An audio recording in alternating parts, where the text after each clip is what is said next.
এটা হচ্ছে দেশি পার্শে মাছ, একদম ছোটো ছোটো পার্শে মাছ। এর করবো চচ্চড়ি, মানে মাখা মাখা রসা রসা চচ্চড়ি। তার জন্য নিয়ে নিয়েছি এখানে বেগুন কেটে, পটল কেটে, আলু কেটে, টমেটো, কাঁচা লঙ্কা, এখানে আছে দুটো শুকনো লঙ্কা কাঁচা, কালো জিরা, হলুদ, শুকনো লঙ্কার গুঁড়ো, আর দিয়ে দেবো নুন। নুনটা আমি দিয়ে দিলাম। আর এই তরকারিটা হবে ঝাল নুন একদম সমান সমান। চলো দিয়ে দিয়েছি। দিয়ে দেবো তেল, আর করব সাদা তেল এটা। চলো এখানে কড়াইটা বসিয়ে নিয়েছি, কড়াইতে কিন্তু তেল দেবো না। এবার এটা আমি মেখে নেব সুন্দর করে সবজিটা।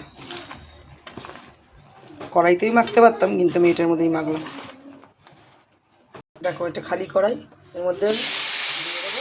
দিয়ে এইটাই আমি কোনো নাড়াচাড়া করবো না, শুধু ঢাকা দিয়ে দেবো। আর গ্যাস একদম কমানো থাকবে। চলো বন্ধুরা, এবার ঢাকনাটা খুলবো, দেখি কী পরিস্থিতি। এবার খালি উল্টিয়ে পাল্টিয়ে দেবো।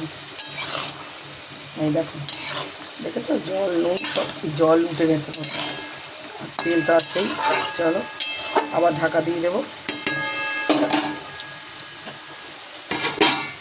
এখানে আছে ধনে পাতা, আর এখানে ভাজা মশলা আছে। এখানে আছে ধনে, জিরে, শুকনো লঙ্কা ভাজা, আর তেজপাতা ভাজা। এবার আমি ঢাকনাটা খুলে মাছগুলি দিয়ে দেবো একে একে।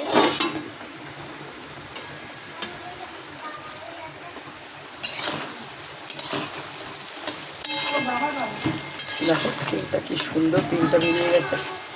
এবার আমি দিয়ে দেবো এই মাছগুলি সব দিয়ে মাছগুলি দিয়ে দেবো, দিয়ে ধনে পাতা দেবো।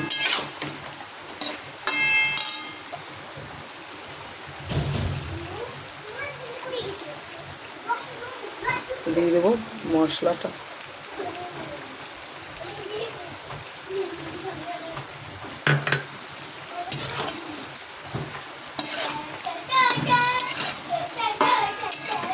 দেখো বন্ধুরা, দারুণ দারুণ একটা গন্ধ ছেড়েছে, খুব সুন্দর গন্ধ ছেড়েছে। চলো আবার একটু ঢাকা দিয়ে দেবো 5 সেকেন্ডের মতো, তারপরে আমি তরকারিটা নামিয়ে নেব। গ্যাসটা অফ করে দেবো। চলো দেখি কী পরিস্থিতি। ও ব্যাপক হয়েছে, দেখো সাইড দিয়ে তেলটাও বেরিয়ে গেছে। আর এই তেলটা দিয়ে মাছের চচ্চড়িটা দিয়ে দারুণ দারুণ লাগবে। চলো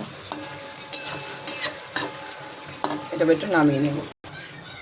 দেখো ভিডিওটা কেমন লাগলো। ভিডিওটা ভালো লাগলে অবশ্যই লাইক করবে, কমেন্ট করবে, আর শেয়ার করার। এইভাবে বাড়িতে বানিয়ে খাবে, সবজি সব মেখে একবারে, খালি মাছটা ভেজে রাখবে। চলো টাটা। এই এক চচ্চড়ি দিয়েই তোমাদের ভাত খাওয়া হয়ে যাবে, জানো তো, যদি করতে পারো। চলো টাটা। আর অবশ্যই বানিয়ে খাবে, খেয়ে কমেন্টে জানিও কেমন হয়েছে।